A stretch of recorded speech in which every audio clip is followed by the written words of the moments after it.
Hi there, Mzansi. You are listening to Farmers Inside Track, proudly brought to you by Food for Mzansi. I am your host, Patricia Tembo, and welcome to episode 529. So today we're looking at how you as a poultry farmer can start supplying abattoirs. Of course, this episode is set to be both informative and practical as we welcome Jeremiah Jothams, who is an abattoir manager and meat inspector and the founder of Basadi Agribusiness. Jeremiah Jothams, welcome to Food for Mzansi's podcast, Farmers Inside Track once again. And honestly, it's always great having you on the podcast. Thank you so much, Patricia. I know it's always a pleasure to join you guys when you give us an opportunity and a platform to be able to reach out to farmers that are out there, impart the little knowledge that we have, especially regarding poultry processing, which I believe quite a number of farmers are quite well interested in. And Jeremiah, your area of expertise is in abattoir management. And I know you're also like a meat inspector and also a director of Basadi Agribusiness, and you wear many other hats as well. But for our listeners who don't know the role you're playing in the sector, maybe if you can just explain a little bit more of the work that you're currently involved with. My expertise is in abattoir management. So I think I can say for the past 15 years, I've been working in the abattoir space and more specifically in the poultry abattoir space. So I've worked with as little as and as small as the rural abattoirs, which is quite small, to the low throughputs, to the high throughputs, the big abattoirs that most people might know. So yeah, that has just been my main focus, especially with my career, to just vest all my knowledge and get expertise, especially in how actually poultry processing works. At first, I started off as an employee working for other abattoirs, small and big, and then it got to a point where we eventually started up Basadi Agribusiness, which is a company that I started with the wife and a few other people. And we eventually got to a point where we got the opportunity about 2 years back to have our own abattoir. So basically, it's now utilizing all the skills that we have acquired in other spheres, whether it is in production, in quality, but working around the abattoir. We are now putting them back into a company that is our own, and we're running a business where we basically can utilize the knowledge that we have into the business that we have. And being that we are experts in a way, it becomes easier because you don't really have to outsource those kind of skills. You basically utilize them in-house. So poultry processing, especially that space, is mainly my expertise. But we do consult, we also do training. So consulting also assists those that are up and coming. Maybe they are interested in having a small abattoir or opening up a rural abattoir. Maybe training, maybe people that already have abattoirs and then they basically want to upscale the skills of their staff and things like that. Or just trying to get knowledge on how they can better their operations, and that's the space I play in. Brilliant. And we were just speaking off air about the importance of a farmer to have the vision to scale up. And, going right into the topic, why is supplying an abattoir like a smart business move for, poultry farmers as opposed to selling live birds directly to customers? What makes it viable for farmers? So I believe it will be a very viable option, especially if you want to upscale your business and if it is a business, because business, we are basically looking at profitability, but also apart from profitability, which is something that somebody that sells maybe live birds off the street can also claim, you're looking at sustainability. So when you are supplying an abattoir, one thing you're quite certain is that it is difficult for you to be able to supply an abattoir without having a form of agreement or contract or letter of intent that is in place for the abattoir to say, we will be willing to take your birds depending on your capacity. We will be willing to take them. So let's say, for argument's sake, if it's a small scale farmer that is supplying a low throughput abattoir, which does at least an average of about 2,000 and below a day, and maybe that farmer has got quite a few coops, and then maybe they're doing maybe 1,000 and they've got, let's say, 10 coops. So then they know that, okay, if I can sign up a form of a contract or an offtake agreement with the abattoir, I know that every week or so, my chickens are going to this abattoir, specifically this abattoir every day. I've got at least 1,000 birds from my flock that is going to the abattoir. So then there is that sense of security, there is that guarantee. And also, I believe with that form of business, I believe you're able to become something that is bankable and fundable, because then at least you've got the records to say you've got somebody that you have an offtake agreement with. You can prove via your bank, obviously, that, okay, I receive payments from this company, which is my client, who is basically the offtake agreeer. So basically, it becomes something that is very viable for a small-scale farmer or somebody who's aspiring to not just remain as a small-scale farmer and become a big grower, because you then start having those kind of things in place. Obviously, then once you're starting to work with an abattoir, you start to have systems in place. There are documents that are required. There are certain systems that you start to have on the farm, and your things start to take up shape. So I believe if you're basically working with an abattoir, I believe it is more profitable and more sustainable than as to informal trading, because informal trading, somebody says, no, can you come maybe in the heart of Johannesburg or maybe Tembisa or any location, depending on where the person is, with 500 chickens. And then you only find out that, no, they take maybe 400. Now you have taken 100 birds extra that maybe you might not be able to sell, and you spend the whole day, considering now we're in summer, they have been in the sun and the heat stress and so forth. Probably by the time you get back to the farm and introduce them to the flock, now that's a biosecurity issue, and then all those things that to come in place. So it becomes difficult to run a sustainable business when you're an informal trader, because there's really no guarantees when it comes to informal trading. And of course, when you start considering supplying to a formal market, that's when the farmer has to look at compliance and, as you mentioned, documents related to that. If you could just walk us through what the compliance standards are for poultry. One of the good things, also linking it up to the first question, which is obviously why it becomes profitable for somebody to also supply the abattoir. Once you're supplying an abattoir, there is obviously a list of documents that we'll be looking into asking or requesting from the farmer. So let's say, for argument's sake, depending on the throughput that abattoir has and the scale which the farmer is currently at, you might first look at maybe the first documents being like your EIA or your environmental impact assessment, if that has been approved, and which will obviously say, okay, this person's farm is licensed to do maybe 10,000 birds, because anything that you grow under 5,000 doesn't really require an EIA. So let's say we're looking at somebody who will not be required to have an EIA. So they'll be basically doing 5,000 birds and below. And then obviously that kind of a person cannot supply a high throughput, which does maybe 100,000. So they basically would be supplying maybe a low throughput, which can do maybe 2,000 a day. So maybe they can supply them over a period of 5 days or less. So once you are a farmer which is doing, let's say, above 5,000, or you're willing to go beyond 5,000, one of the things you need to consider having in place is to get a company that can do an environmental impact assessment for you, which is your EIA. And then once you've got that in place, then you can set up your structure and things like that. Then you also look at having either your water rights or your water authorization certificates, which is going to the water and sanitation department saying that, okay, I do have a farm, and then I'm going to be having, for argument's sake, maybe 10,000 chickens, and then I've got a borehole.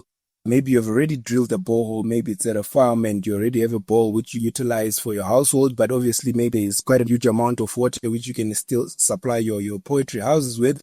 Then you approach them. The cost is currently now it's under 200 Rand, I believe. You go there, you pay that, you apply, and then they'll send guys from the water and sanitation department to come to your farm. They do their test, their analysis, and so forth.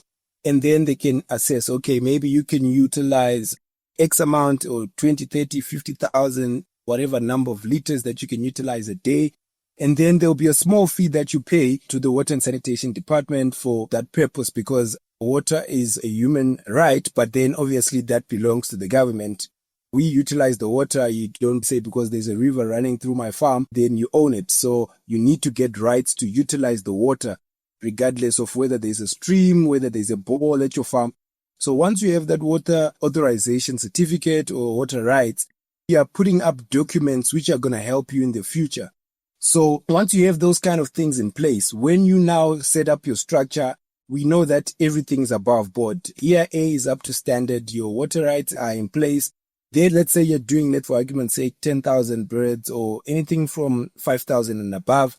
Then you approach an abattoir and then you say, okay, I want to supply you guys. Then those are some of the documents we look at. Okay, do you have maybe a system in place of how you manage your farm? Let's say if you have got farm records, if you don't have, then we can possibly assist with that to say, okay, if you have documents on your biosecurity on this, and then maybe offer it, because like there's even a lot of applications and companies like your co-op, which actually offer a lot of courses for free and even offer certificates for your farm health, your records and things like that. So you go and just do a bit of research, you go through and learn online, and then you can be able to set up a program and a monitoring system for your farm. Then when you come to us, then we say, okay, one of the documents that we require when you're supplying us is the health declaration. After we've assessed that all the other things are in place, you've got an EIA, you've got water rights and so forth.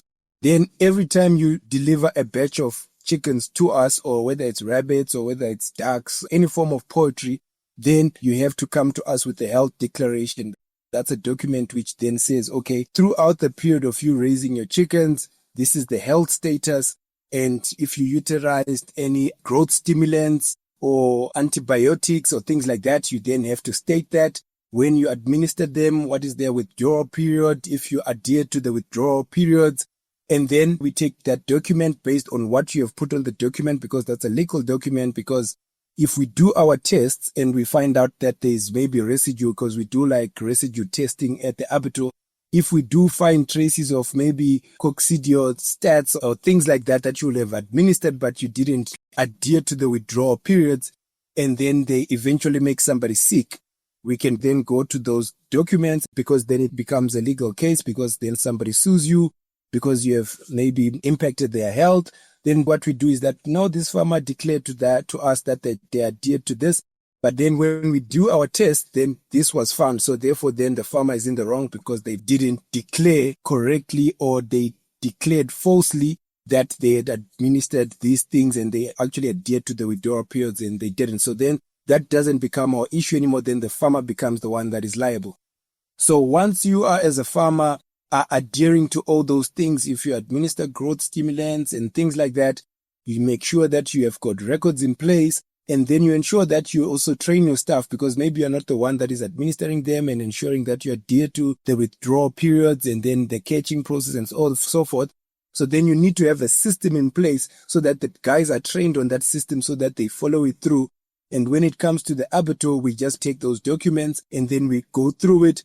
Despite what you have written, we also do our own tests. And every time you bring a batch of chickens or poultry, we do those tests, and then if everything is in order, that product definitely goes to the market. And then there's a partnership that is sustainable, that is long-lasting. It's very important information you've shared just now. And just to run it back, it sounds like there are 3 documents that a farmer is specifically looking at, and that the environmental inspection assessment. And then you mentioned water rights, and then at a later stage, the health declaration. So before farmers wanting to supply to an abattoir, the EIA and the water rights, those 2 are essential. I suppose the farmer would be turned away if they don't have those 2 documents. Is that correct?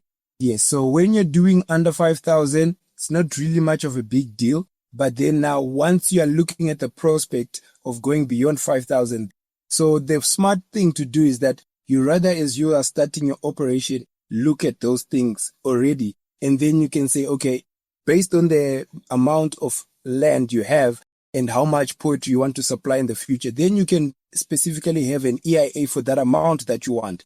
Then they already assess the water that you have and the land you have. And then they give you an EIA and water rights based on, let's say, currently you can do maybe 200 chickens, but your farm can do maybe 100,000. So when you're now looking at the prospect of supplying an abattoir and you want to go into this thing, you want to do an EIA for 100,000 birds. You want water rights basically for a farm or in broiler houses that can take up enough water to supply my 100,000 birds. Even though you're doing 1,000, once all those documents come through and you have them, then it's up to you whether you do it in a year, 2 years, 5 years. The farm already has been authorized to do at least 100,000 birds. So it is quite advisable for people to look at how much those kind of documents cost, like an EIA, depending on the company you choose and how much you want done. then you already put that, even if it's a business plan and you're looking for funding, then you already know, okay, I'm going to need maybe X amount of money. Let's say, for argument's sake, 100,000 for the EIA, 200 Rand for the water rights. And then you already start factoring all those things as the possible costs for your business moving forward. It did sound, maybe running through the costs that a farmer is looking at when acquiring these documents. Just go through that again, please. So the EIA, depending on the amount of poultry you want to put on your farm, it can range from anything from 50,000 to even 500,000. It just depends on what you're looking at. So depending on the impact it has on the environment, the analysis and the research that those people have to do there to be able to authorize it will then be determined on the actual amount of poultry that you want to do. Under 5,000, like I said, you don't need an EIA. But then now, let's say for argument's sake, you want to do 10,000. So the EIA for 10,000 cannot be the same for 500,000 birds. So depending on the amount of birds you want to do, you can just get quotations from various environmental companies that do EIAs. And then water rights, it's something from government. So the price remains the same. It doesn't matter what you want to do. It's still, the application process is 90 days and it's still going to cost you like around 200 Rand. But then as far as the EIA is concerned, depending on how much birds you want to do and the structure that you want to put in place, because obviously a manually operated broiler house will not impact the environment as the environmentally controlled automated system of a broiler house. So all those things are factors that you need to consider first going into the farming. Then you will get quotations for that. Then you pretty much know how much you're working on. Then you pretty much have a cost, especially on your EIA, because it's not a one price fit everyone. It's depending on what you want, the size of your land and things like that. And then you spoke about the abattoir in terms of capacity and also just the farmer themselves, how much they are able to supply. Maybe if we can talk a bit about that. When you mention low throughput abattoirs, what is the quantity of that? So there's 3 categories. So there's your rural poultry abattoir. There's also your low throughput abattoir. There's also your high throughput abattoir. So anything that is low throughput, when we are talking of poultry, we're looking at 50 birds a day. So if you want a small operation on a farm or anywhere on your plot where you can do 50 birds and below a day, looking at a rural abattoir license, because then these categories are also coming from the Department of Agriculture, Veterinary Services. So once you say you are looking at having a rural abattoir, they know you're going to be doing 50 birds and below, and then you can go and register for that license. Then if you're doing anything under 2,000 birds, then that becomes your low throughput. So anything that is doing 2,000 birds a day and below, that's your low throughput abattoir. And then anything that does 2,000 birds and above, that becomes your high throughput. So also the requirements and the structures and the department's requirements on what the structure should be are based on the category that you're going for. So if you're looking at a rural abattoir, this can be a small abattoir that can be 2 rooms. It's a small operation which doesn't have to have a lot of machinery and things like that. It can all be manual and things like that. So because you're only doing 50 a day and that's pretty much it. So you won't need a lot of things when it comes to your structure of your abattoir. But now when you're looking at a low throughput, which is doing 2,000, then a bit more is required, because then now you have 2,000 birds every day. And then you can literally process almost 14,000 birds in a week. So the hygiene requirements and the state of the structure that you need to have, the expectation from the department, because all those categories and also their requirements are actually stipulated in the Meat Safety Act 40 of 2000. So you can basically go through them. Let's say you are somebody who's looking at having a small abattoir, maybe a low throughput abattoir. If you just go on the internet and then you search for Meat Safety Act 40 of 2000, I think page 3, within the first 5 pages, that's where the categories are and the requirements that are involved. But then when you're now doing 2000 and above, which is your high throughputs, which are mostly obviously then they're doing maybe 10,000, 40,000, 100,000 a day and so forth, the requirements become different. You can have a low throughput, which is also export approved, because export status is also something that is different. You can be a low throughput doing under 2,000 and still be export approved. And you can be a high throughput doing maybe 100,000 and not be export approved. Export status is a different thing altogether. It also has its own specific requirements, but it can apply to either a low throughput or a high throughput. It's just that when you are now a low throughput doing under 2000 and you want an export status, you are considered as a high throughput. So the requirements, even for your structure, can now start to also shape up like that of a high throughput, because export status requires pretty much a lot of stuff that is required for a high throughput. That's why you see most of high throughput abattoirs, they basically have export status almost somewhat automatically, but it's not always automatic. But then 90% of the requirements you have already met when you have a high throughput. You're touching on export status, and I'm thinking if that's something to unpack now, or it's an entirely different topic maybe that we can visit at a later stage. Yes, I think export can be something that we can deal with separately, because then, you'll be looking at even the markets and things like that. So, it's a topic that we can discuss at a later stage, but export is also something interesting that quite a number of people think that for you to have any product that you need to export, maybe you're looking at containers and tons and things like that. But it's not always the case, because then there's also most of these freight shipments that they have, where you can even just do even 200 kgs or 500 kgs or 300 kgs of a particular product coming from a facility which is export approved and still have a viable business exporting it even overseas. So a lot of people, when they hear export, they just assume it's going to be big quantities and it's going to be very complicated, which is not altogether the truth. Definitely something we'll touch on another podcast.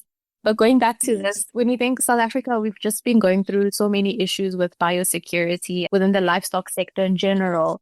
So with poultry, what is expected from the supplier, like the farmer who's supplying to an abattoir, in terms of biosecurity standards, vaccinations, things like that? I know avian flu, that there's controversies around that as well. So maybe if you could unpack what's and the standards. Yes. It's quite key and important. That's why once you're now looking at supplying an abattoir, having your biosecurity and health standards being something that you uphold and have a documentation system which basically reports to what actually happens on a day-to-day basis on the farm becomes very critical and important, because like you're saying, we have been hit with AI, and then quite a number of people end up losing their birds, and sometimes it's because maybe there was not proper biosecurity at the farm and things like that. So it becomes very critical and important for you, because then when you're running a business and you can imagine, and you have maybe, let's say 50,000 birds, and then people are reckless when it comes to the biosecurity and health standards on the farm, and you lose all that batch, 50,000 birds, even if you were to sell a chicken at 10 rand, that's already 500,000, which is not the case, because they would go for way more than that. So you can easily lose 500,000 just like that. So it becomes very critical that even the farm, the basic general worker on the farm, understands biosecurity, understands the health standards that need to be upheld at the farm. So when we're looking at the biosecurity at the farm, I would actually suggest for anyone that will be listening to the podcast in the future to just visit or Google COB Academy. So COB, your COBB, COB Academy, and then just go and see some of the courses that they offer. They're all free, and they also, once you have completed them, they come with a certificate. It covers a lot of things. It covers like diseases, vaccination, and how to make a program and monitor it, the disease diagnostics, animal welfare, biosecurity. It touches on all those topics in detail. And they've got like slides, they've got like videos, they've got like posters that you can also download and even print and put on your farm. So that would be very, very essential. I would highly recommend it, because it's actually free. All you need is data, and learn as much as possible, because they touch on from breeding all the way to broiler management. So if possible, any farmer that will be looking at either starting, either small scale, looking at upscaling, if you can just go do your favor and visit COB Academy and just go through some of the courses. I think they just take a few weeks, but then you can choose what you want, because there's also like hatcheries there, there's breeders. So if you're not into breeding, you're not into hatcheries, you can just focus on the broiler management and growing of the birds. But then some of the key things just to look at briefly would be when you're looking at your biosecurity, so first of all, we know that obviously there's trucks that come in and go out on the farm. Where you specifically have your poultry houses, that should be a no-go area unless those trucks are coming to actually catch the birds to take them to the abattoir or to wherever the birds are going to. You don't have cars, friends visiting your farm because those people are picking up diseases that can affect the birds, which you unknowingly would just pass the pig farm or wherever. Then that dirt goes onto your tires. You just come into your farm because of the air. Then those diseases being airborne as they are, then they go to your poultry houses and all of a sudden you lose your flock. So there has to be specific things that you look at, things like your barriers, where the poultry houses are. It has got to be fenced, and then there has to be access control. Only the farm workers go there, and when they go there, they change from their private clothing into their PPE, and their PPE must always be washed and kept there. They keep their boots there. There's got to be like where they disinfect their boots before they go into the houses. And when they go into the houses, if possible, if they can have a set of PPE color, if maybe it's black, then it should always be black. Today's black, brown, blue, yellow. Sometimes that kind of confuses the birds. People don't think it matters, but it actually does matter because it often stresses the birds. But if they see that, okay, a person that comes maybe, let's say, with black overalls and black boots or white boots, whatever the case is, every day, this is the person that introduces feed and water to us. Pretty much within that cycle, they now understand when you see this, then it means it's time to eat. But then now, if today is blue, green, tomorrow it's private clothing and stuff, it also has a certain impact even on the stressing of the birds. So things like even pest control. Just because it's a farm, it doesn't mean that anything should go. You'll find that now there's feed and then there's a small dumping from the household next to the poultry houses. Then you start inviting cockroaches, rats, rodents, and things like that, flies. All those things can be things that can easily affect your poultry. And then the consequences are very dire because then it always leads to either fatalities or maybe that problem leads you to have slow growth. And then maybe you're targeting and maybe you're supplying an abattoir that says, okay, we have got certain KPIs between 28 days to 32 days. Our poultry should be at the farm and should be weighing maybe 1.6 to 1.8 kgs. And then you lose weight because maybe somebody just came and did their own thing and they didn't adhere to the biosecurity measures that you've put in place. Now you're going to be penalized by the abattoir because within 32 days, those birds should be there, but they're not at the target weight and they're not within the range that you agreed on in the contract. There are going to be penalties, and those penalties is money to you. So obviously then it has an impact. So all those things do matter. That's why it's quite important that any farmer looking at starting a poultry farm, they should take it as a business. It's not a hobby. It's not a side hustle. It's not a side show. When you are tired from work, you go and feed a couple of chickens. It's a standalone business that requires maximum attention. You can obviously be doing other things, but obviously you have somebody that manages the operation, and then you've got quite a number of workers that can all be skilled, and then they adhere to the program that you have put in place at the farm. So I think those are some of the key things, because when you're looking at parasites, just because now the chickens are out, then you take all the waste and then you just throw it next to the poultry houses. Then the next thing you have parasites coming there. You have wild birds also, which easily introduce AI next to your farm. And then they are flying in, trying to pick on some of the feed that was thrown out along with the waste manure. So all those things are things that farmers need to research. And if they can just go to Cab Academy, definitely they get all that information for free, even get a certificate for free for that. They have access to all those things that definitely affect your farm on a day-to-day. And once you have clued up yourself, maybe you can also train the farm manager or get even everyone on the farm to go through those courses, put up a projector, and then they go through all those videos. Then they have a basic understanding of what biosecurity is all about. What are the consequences if we don't adhere to them? Then you'll be training your staff for free as well while they go through all these courses. You know, it takes just a little bit of carelessness to introduce huge problems onto the farm. I'm looking at the vaccinations. When it was announced that there will be a massive influenza vaccination in the country, there was a lot of concerns from consumers on the safety of this vaccination. It's quite important for consumers listening that it does not affect the consumer of the vaccinations. I think I would take it like, for example, if you look at even the foot and mouth as well, which was in some areas in your camel drift and so forth, which was an issue and so forth. So what basically happens when you're vaccinating, you're trying by all means to mitigate this virus from affecting other farms and other areas. So in itself, it's not a health risk when it comes to the consumer, because remember, there's quite a number of conditions that we deal with on the farm that will not kill anybody, but we consider a health risk. So we try to avoid.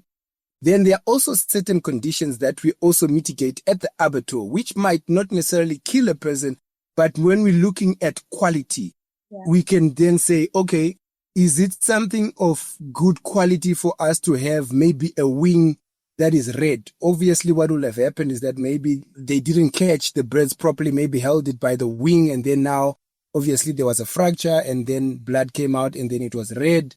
So then it gets cut at the abattoir. Let's say, for argument's sake, you let it go. Even visually, if you find that bird in the shop, it doesn't look attractive because then there's a red thing on the bird, which you don't understand as a consumer, but you are going to eat. So then you obviously just do away with it. So certain things, we do them to highly ensure that the product that we are giving to the people is safe to consume, first of all, because first of all, the first thing is food safety. So it's safe to consume, and obviously it's of good quality, because yes, there are certain chickens that you can eat, but then they are not of good quality. So when it comes to vaccination, it's not something that can actually affect the consumer per se, but it's something we're trying to mitigate at the farm, because now, for argument's sake, when we just say that there's a farm with AI, all those birds, the entire flock is culled. Now we are looking at, let's say, for argument's sake, you have farmers that are doing like, I think Apple just featured another farmer that is doing like around 500,000 birds. Now imagine that farmer is affected with AI and he has to lose 500,000 birds. If, let's say, for argument's sake, he was to sell one at 10 Rand, that is already 5 million Rand that that person has lost, which obviously it's more than that. So these are ways to try and mitigate all these issues. Because for argument's sake now, if you have AI and it spreads across the country, one thing for sure, you're guaranteed there's going to be a huge shortage of chickens. And obviously people are already having concerns with the imports coming in from Brazil and America and things like that. So then at the end of the day, you kind of in the middle, you don't really know what the people want. Okay, should we just not vaccinate? If AI comes, whoever is found with AI, we cull everything. And then if we're left with one farm in the whole country that does 10,000 birds, that's it. There's a shortage. Okay, let's welcome imports. So it becomes a situation where the Department of Agriculture, and quite a number of poultry experts are trying to be proactive and try to mitigate all these circumstances. But obviously consumers have a right to have concerns. But then one thing I can assure you that there is no possibility that something can be rolled out by the Department of Agriculture, obviously working, it's still the same government, and then the Department of Health actually says it's okay, and your veterinary services it's okay, but yet then this will affect or impact the health of the consumer. I don't believe that will be responsible of the government, and I know for sure they will not do that. So I believe that there is actually no risk to the consumer.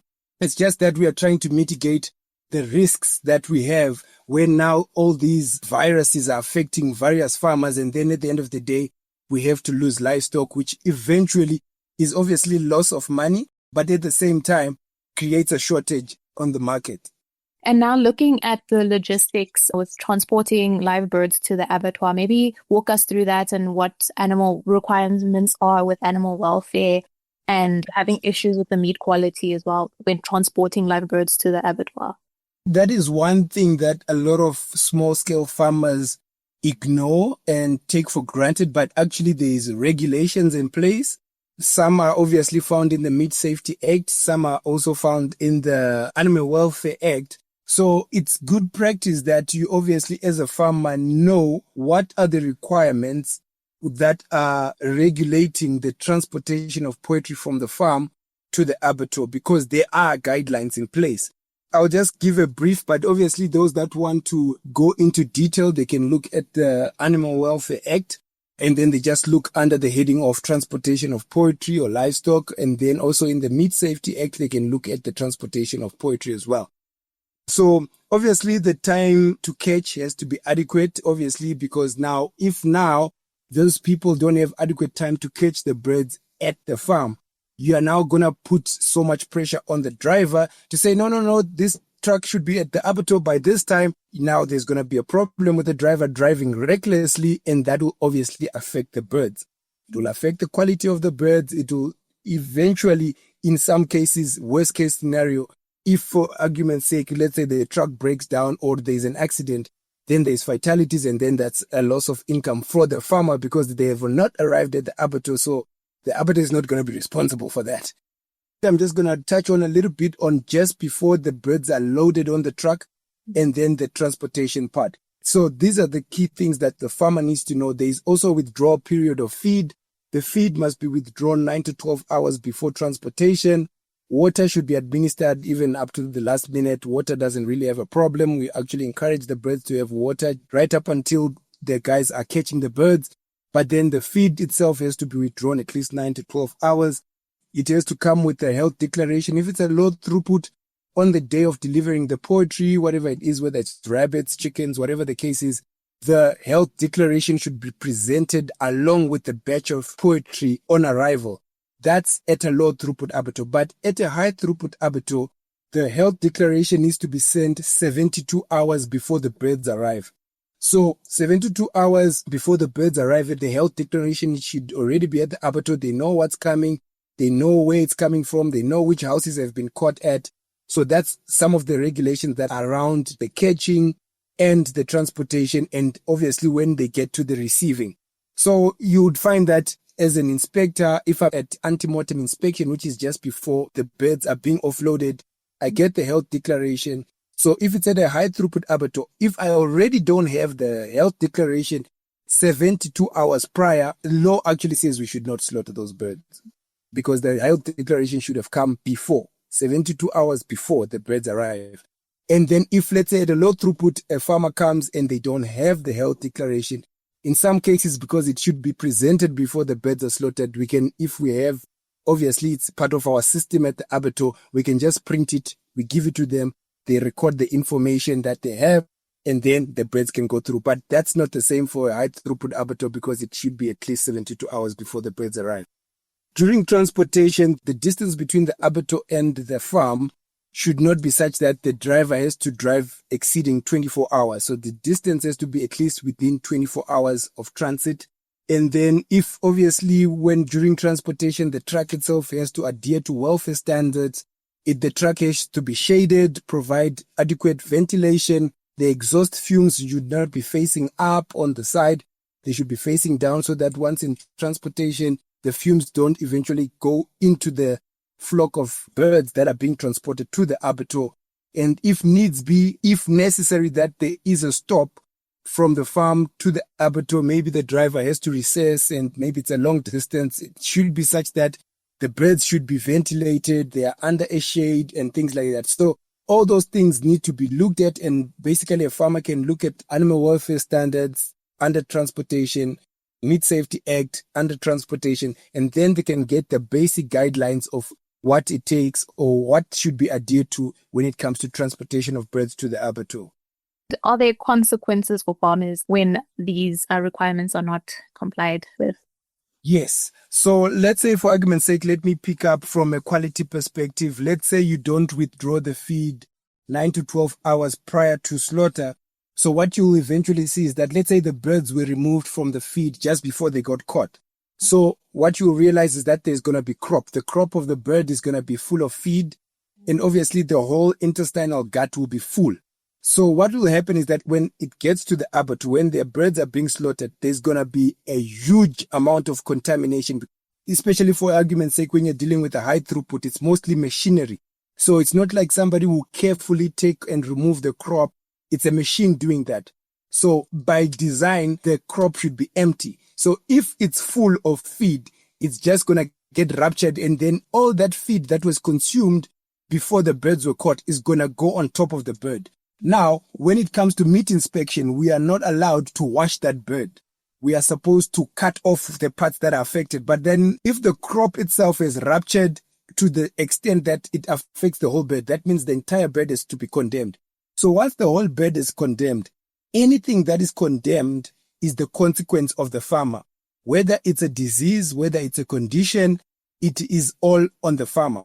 So whatever weight you are expecting at the abattoir, once we have all these condemns, let's say the live bird truck comes through and then they weigh that is 100 kgs of live birds that have gone through. And we obviously have a price that we have set to say, okay, let's say for every kg, maybe you're getting X amount, let's say 60 rand something or whatever the case is. Once that has been calculated, then we look at the condemns.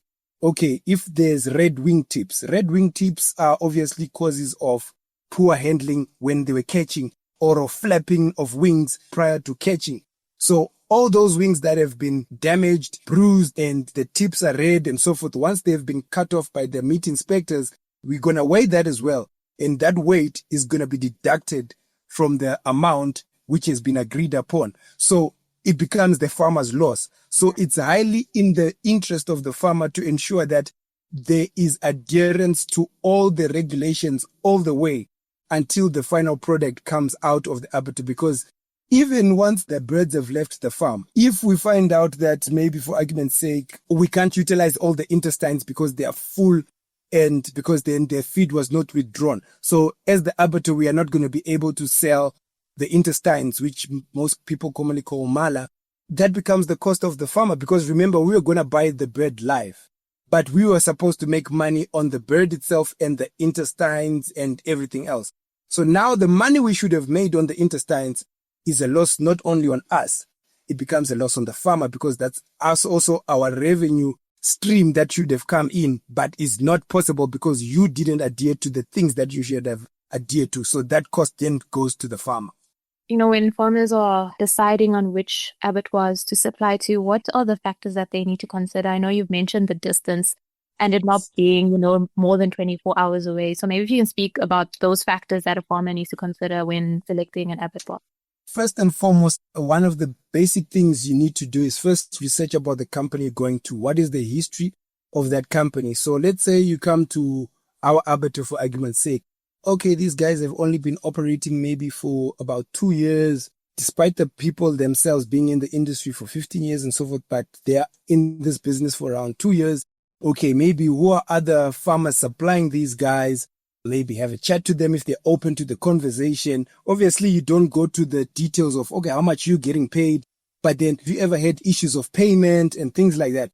So going through the history of the company itself would be something that would be to the advantage of the farmer who is looking for an abattoir to supply, because other abattoirs, for argument's sake, have closed down, others have liquidated. And obviously, if you have a background on things like that to say, okay, this company within the past 3 years has been having issues with payment, but they're still operational, but they have issues with payment. It's highly likely that if they don't come out of that situation, they might liquidate, and then they probably might be loss of income there for the farmer. So those are some of the most important things that I think you need to look at, is basically the history of the company, how they have been operating, maybe also look at what is their market share if possible. And then, because you're also as a farmer looking for guarantees, because we are trying to move away from live market sales, informal trading. So anything that gives you the peace of mind, the guarantee, you look into. So history of the company, issues of payment, and then once you have satisfied yourself around that, then you look at things like, I think you did mention it as well, location. Okay, how far is the distance from where my farm is to the abattoir? Obviously, that's the transportation cost, which can differ, because if somebody is a few meters from the abattoir, then their transport costs are less and yours are more if you are maybe 100, 200 kilometers away. And then the capacity, if you're supplying us, for example, we are a low throughput abattoir, so our cap is at least 2,000. So if you're going to be doing 100,000 birds, we are not the most viable abattoir to discuss with, So if you're doing maybe 10,000 and below and things like that, then maybe we are the kind of client that you'll be looking at dealing with. So that is also another issue, capacity. Depending on what your capacity is, then you can now start looking at the abattoirs that can accommodate the capacity that you have. And then I know you did mention something about services. So then you look at also some of those nitty-gritties. In some cases, they are in fine print, things like, you don't adhere to the welfare standards and we have condemns and all this, maybe X amount is the amount we are paying per kg for that loss that we are going to deduct from your total amount. So those kind of things vary from abattoir to abattoir, though there's an industry norm.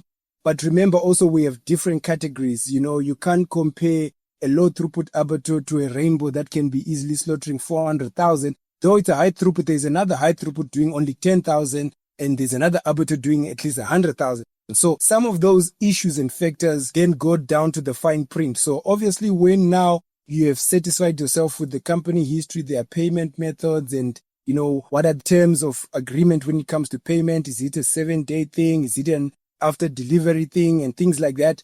Then you start looking at issues like that, like what are the service fee? What are the penalties? But then touching a bit on that is mostly a system which is utilized, especially if you're delivering price per kg for the farmer on live birds, as opposed to the guys maybe supplying high throughput, whereby the farmer is given maybe the feed, the chicks, the technical advisors and everything. They're given the human resource, the feed, everything. So basically they have to just manage the flock until it goes out. The transportation is the abattoirs, the catching team is from the abattoir. Then maybe they have a flat rate of maybe plus minus 2 rand 10 cents per bird or whatever the case is. So depending on the abattoir that you're dealing with, they have a different system that they might be working with. So you shop around within the abattoirs, maybe within 100-kilometer radius from you, or even depending on what will work for you. And then you look at the contract to say, okay, what are their fees on penalties and things like that?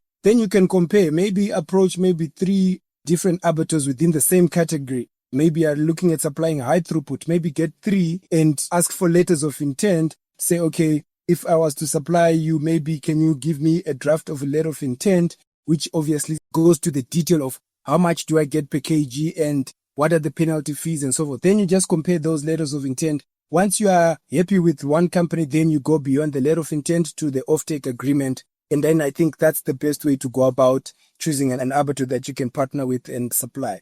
I'm thinking of poultry farmers who are going from informal markets to the formal market. 2 completely different approaches in terms of pricing, right? So maybe if you can talk us through how a farmer can navigate this with profitability and all of that. So like we were saying with the previous topic, so basically what will happen is depending on the abattoir that you're working with, the category, and obviously the things that we mentioned when looking at the abattoir to partner with, you are basically looking at the price ranges.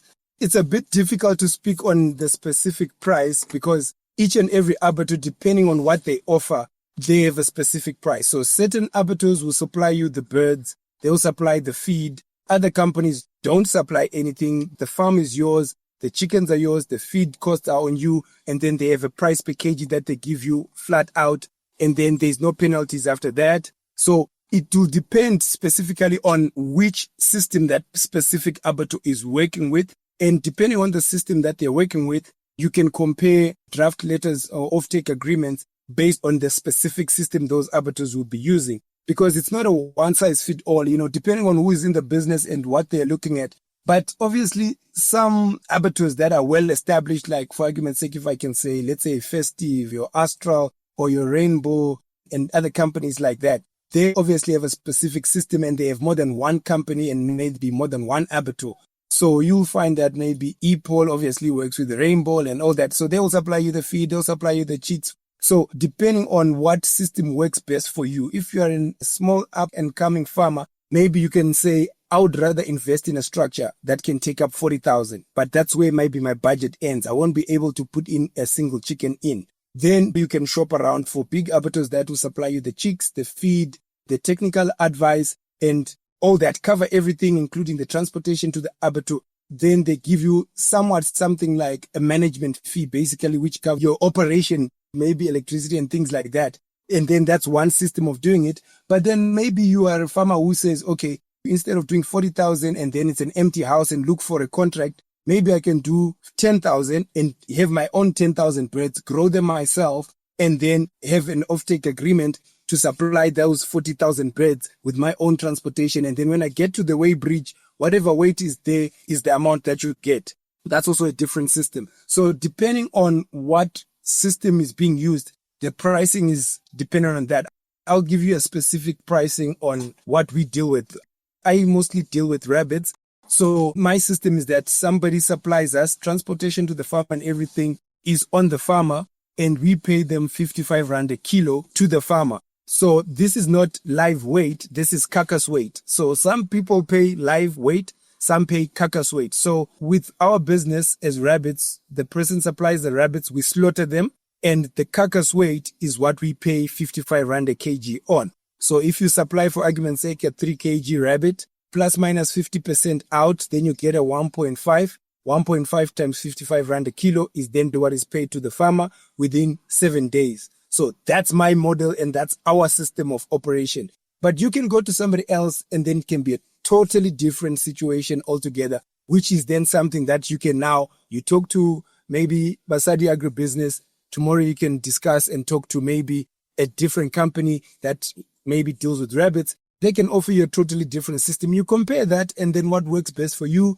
when you obviously look at things like also your location, service fee, capacity and all that. Because pricing then automatically affects the payment system we were talking about when we're looking at the abattoir to partner with. And just to wrap up, what advice do you have for farmers in building a relationship with abattoirs? Because I know that is also a very important aspect, building trust. What advice do you have?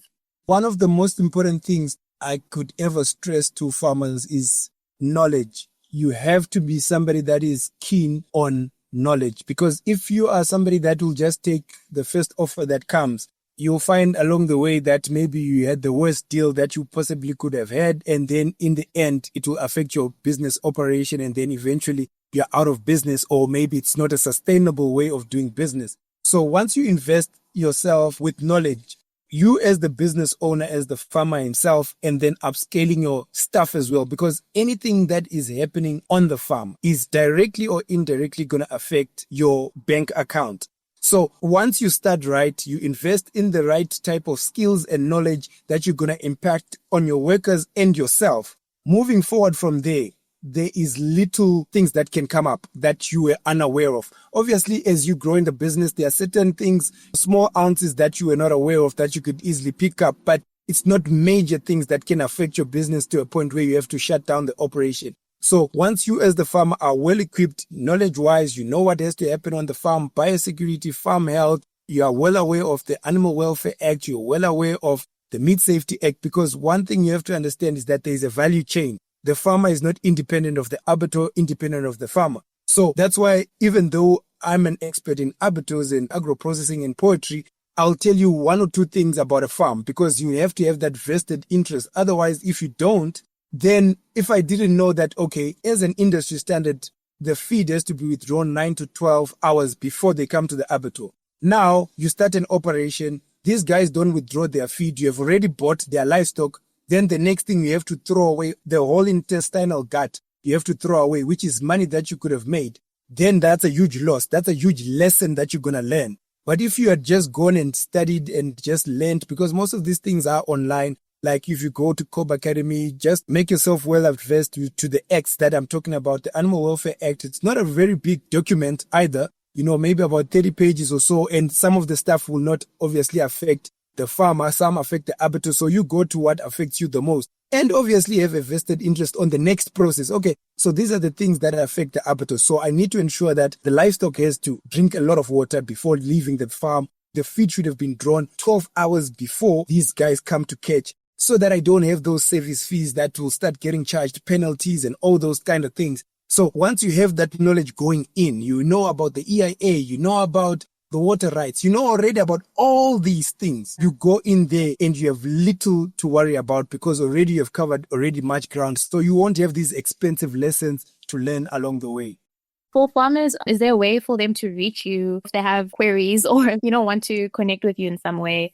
On almost all social media platforms, they can just check for Basadi Agribusiness, whether it's on Facebook, Instagram, LinkedIn, you name it, or just Google. Even if they Google Maps, Basadi is there. They can see where the abattoir is located in Carltonville. Farmer that is around the West Rand, they are definitely within our vicinity, Randfontein, Krugersdorp, Western area, Forshville area. Pretty much they are within a 50-kilometer radius from us.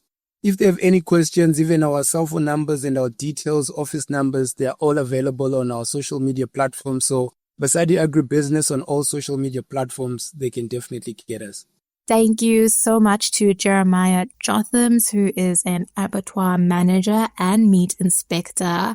And of course, if you'd like to know more information on this topic, you can visit www.foodformzansi.co.za. And that brings us to the end of this episode. Remember to subscribe to our podcast on your favorite platform. From me, Patricia Tembo, our technical producer, Megan van der Vent, and the rest of #Team Food for Mzansi, thank you for listening.